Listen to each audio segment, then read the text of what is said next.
Bonjour et bienvenue dans cette nouvelle vidéo. Alors aujourd'hui je voulais vous partager quelqu'un que j'apprécie beaucoup et vous allez voir un nouveau point de vue. Donc mais je vais le laisser se présenter. Donc Seb, bonjour. Bonjour Audrey. Comment vas-tu? Écoute, ça va très bien. On est en terrasse, tout se passe bien. On est venu discuter ensemble. Voilà, ça c'est génial. Peut-être que certains d'entre vous l'ont déjà vu, peut-être que certains d'entre vous le connaissent. Est-ce que tu peux te présenter un petit peu plus, s'il te plaît? Donc je vais avoir 36 ans. J'habite à Paris et puis j'investis dans l'immobilier, ça fait 13 ans, 14 ans maintenant. Donc plutôt des achats-reventes au départ et depuis 5 ans maintenant je fais surtout de la location en meublé. Voilà, donc là j'ai 2 appartements à Paris actuellement. Mais en fait, comment t'es venue l'envie d'investir dans l'immobilier? En fait au début j'investissais pas dans l'immobilier.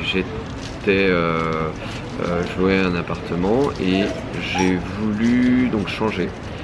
Et quand je regardais les loyers que je devais payer à l'époque pour Paris, pour un studio, j'ai fait une simulation pour acheter un appartement et faire un crédit. Je me suis aperçu que mes mensualités étaient quasiment 150 € plus bas que si je devais louer pour une surface équivalente. Et c'est pour ça que je me suis dit pourquoi pas, et j'ai commencé à visiter quelques biens. J'en ai pas visité beaucoup. Voilà, j'y connaissais absolument rien à l'époque. J'ai acheté un appartement que je n'ai même pas négocié à Paris dans le 11e arrondissement. Il y avait 21 ou 22 mètres carrés à l'époque. Je crois que tout compris avec quelques petits travaux, les frais de notaire et le prix du bien, on était à 80 000 €. Mais ça va quand même. Voilà, donc voilà, c'était les prix à l'époque. Oui. Encore une fois, je n'ai pas négocié. Enfin, je me demande, je pense que je l'ai même payé un petit peu cher à l'époque. Et j'ai vécu dedans. Et je sais pas, 4 ans, 5 ans, 6 ans après, je l'ai revendu. Et c'est là que j'ai pris conscience que l'immobilier avait vraiment augmenté. Combien tu l'as revendu? Je l'ai revendu 160. J'ai vendu exactement le double. Ouais. Et j'avais même un acheteur pour 165 000. C'est cet acheteur qui a pris le bien au final. Le seul problème, c'est que moi, on avait fait des mauvais diagnostics à l'époque. Au tout départ, il y avait marqué, je crois que c'était 24 mètres carrés. Et quand j'ai refait les diagnostics, on était à 22 ou 21 mètres carrés. Donc du coup, voilà, on a fait un prorata et on a tranché à 160 000. D'accord. Donc, qu'est-ce que tu as fait avec cette plus-value? J'ai racheté un autre appartement, j'en ai rien fait à ce moment-là. J'ai racheté un autre appartement parce que moi mon objectif c'était d'avoir un appartement plus grand, et j'ai acheté dans la foulée, un 35 mètres carrés à Paris. Donc là on était dans le 20e arrondissement plutôt, et que j'ai acheté, je sais pas, tout compris, travaux compris, 218 000 je crois. Et celui-ci je l'ai revendu 1 an et demi, 2 ans après. Et là j'ai refait une plus-value, j'ai revendu 280 000. Donc là on était de 98 à peu près à 2010, il y a eu une vraie hausse du marché. En tout cas elle a tenu vraiment jusqu'à cette période à Paris. Depuis on n'augmente pas vraiment, on stagne, voire on baisse là depuis quelques mois. Mais voilà, ce qui est intéressant, c'est que c'est pas quelque chose que moi j'avais prévu. J'avais juste un besoin, c'était de me loger. D'accord. Donc du coup tu es un petit peu le roi des plus-values en fait. Je le suis, je l'ai été, parce que c'est aussi une question de période. C'est-à-dire que ce que j'ai fait, c'était que j'ai acheté des biens, les deux, en fait il y avait des travaux. Donc ils m'ont pas coûté très cher parce que c'est moi et mon père et moi qui faisions les travaux. Mon père est plombier et très bricoleur. Et voilà, donc c'était un peu une collaboration. C'est plus au niveau des travaux, les matériaux et les outils, tout ça. Il a tout dans son atelier, donc c'est génial. Et le temps, voilà, donc c'est quelques week-ends mais bon, finalement sur ces plus-values, sur tout ça, on est à, sur les 2 biens, c'est 142 000 €. Vraiment de travail cumulé pour les 2 apparts. Si je prends ma recherche, ça n'a pas pris beaucoup de temps, les négociations, les travaux, peut-être que sur cette période ça m'a pris peut-être 3 mois même pas 2 mois plein. Ouais. Mais en fait je le faisais en dehors, je faisais les week-ends, je faisais un petit peu le soir. En dehors de ton franchement travail. c'était complètement gérable avec mon salaire. Ouais, tout à fait. Et est-ce que tu t'es heurté à des refus des banques ou pas? Le premier... en fait j'ai jamais eu de refus. Parce qu'à l'époque les taux étaient bien plus élevés, donc non, c'était juste que les banques proposaient trop cher.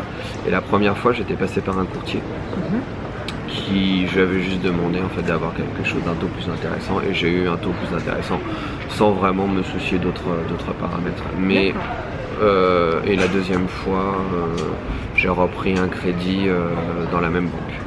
D'accord, ouais, pour éviter... Et après, voilà. Et alors après, les autres biens que j'ai eus, c'était des achats pour mettre des locataires dedans. Et là, il y avait à chaque fois l'intervention d'un courtier.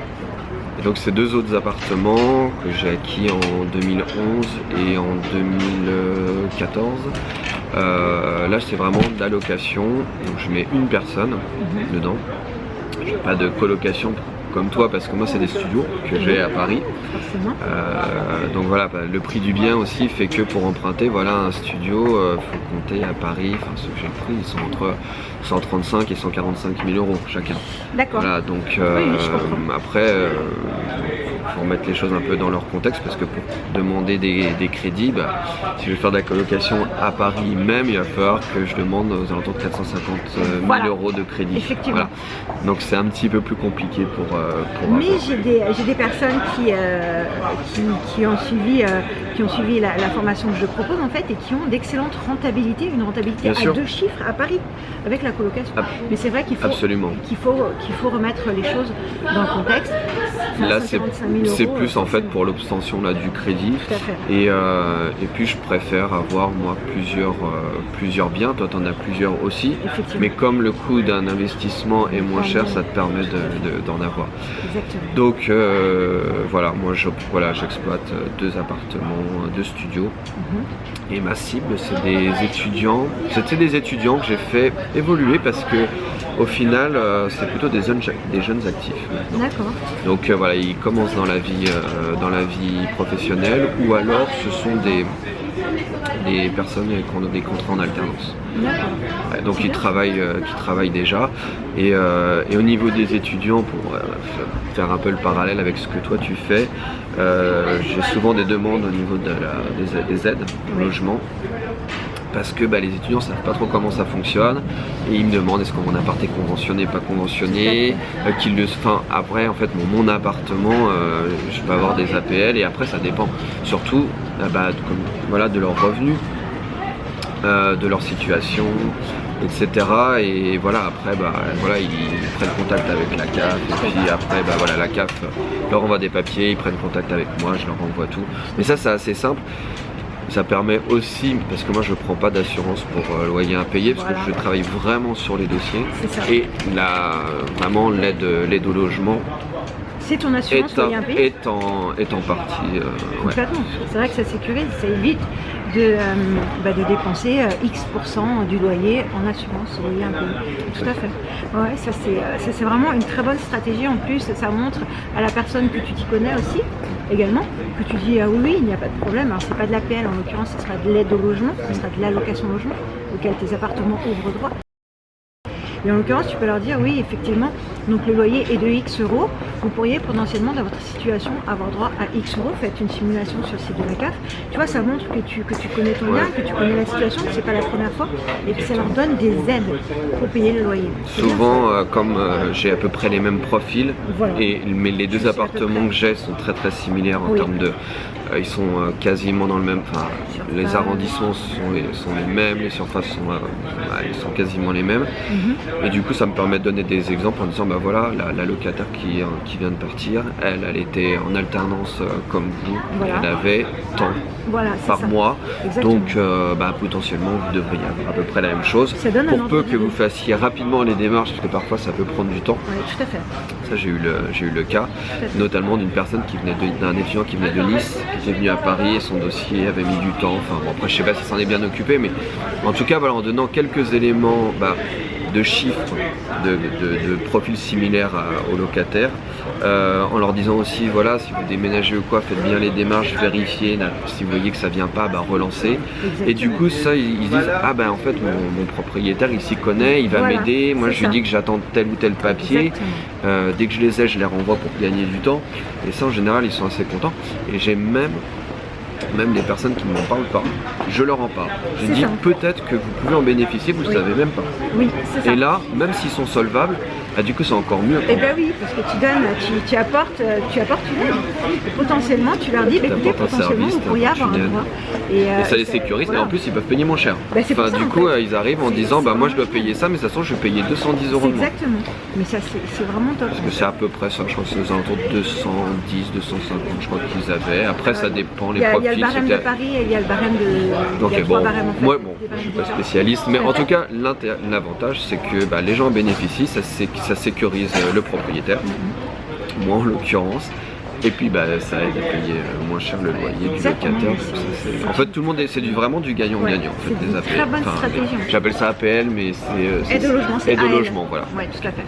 Et mais c'est vraiment très bien. Donc du coup, en tout cas si j'ai des questions je t'appellerai. Aujourd'hui, tu as 36 ans, quels sont tes objectifs par rapport à l'immobilier? Alors moi l'immobilier, c'est pas forcément des objectifs d'en avoir beaucoup ou autre, c'est plus c'est le moyen d'arriver à quelque chose où, je veux dire, une situation où je vais être libre de faire ce que je veux un petit peu. Je te dis, j'ai 36 ans, j'ai déjà fait pas mal de choses dans ma vie, mais voilà, de temps en temps, une fois par an, je me fais un peu une liste de ce que j'ai fait, de ce que j'aimerais faire, et puis il y a des choses tous les ans qui reviennent et que je fais toujours pas. Et moi ce que je veux c'est d'avoir du temps pour faire les choses, pour profiter de ma famille, pour profiter de mes amis, pour voyager, pour faire des sports ou des activités que j'ai jamais faites. Et moi ce qui m'intéresse, c'est de profiter de tout ça. Et là je reprends la semaine prochaine le travail. Enfin, je sais pas à quel moment tu vas diffuser cette vidéo, mais ça fait en gros quasiment 3 mois que je travaille pas quoi. Donc là je vais reprendre, donc en gros c'est des très grandes vacances. Alors je suis allé en janvier. Tu as l'air un petit peu bronzé quand même. Ouais, et encore je suis revenu il y a quelques temps, mais donc voilà, le 7 janvier donc 2016 j'ai arrêté. Ensuite je suis parti une semaine au ski, ensuite j'ai changé de station, j'ai fait une autre station, donc ça c'était fin janvier. Ensuite quasiment tout le mois de février je l'ai passé en Thaïlande, à plonger au soleil. Ça en fait. Et après je suis revenu à Paris, je suis allé un petit peu, mes parents ont une maison vers Deauville, Trouville, donc j'ai passé du temps là-bas avec eux aussi. J'ai passé du temps en famille dans une maison de campagne pour mes parents. Enfin, en fait, je me suis vraiment rapproché, j'ai pris du temps. Et ce que je te disais tout à l'heure, c'est que l'avantage, c'est que là par exemple je suis parti en Thaïlande, j'ai plongé, j'ai découvert plein de choses. Alors je connaissais déjà, mais d'habitude j'y vais pour 15 jours. Et en 15 jours, on se dit, il faut profiter des moindres journées, des moindres matinées, des conditions météorologiques par exemple pour plonger. Même si c'est assez facile pour la Thaïlande, mais si on l'applique à ailleurs, ça veut dire que je faisais pas les choses parce que j'avais pas le temps, mais si je voulais pas les faire aujourd'hui, c'est pas grave, je les faisais le lendemain ou 2 jours après. En fait, je les faisais comme je voulais. En fait, on vit, même si c'était qu'un mois, mais comme on se pose, on profite. Et on fait pas les choses parce qu'il faut les faire et qu'il faut profiter de l'instant présent. On a du temps en fait.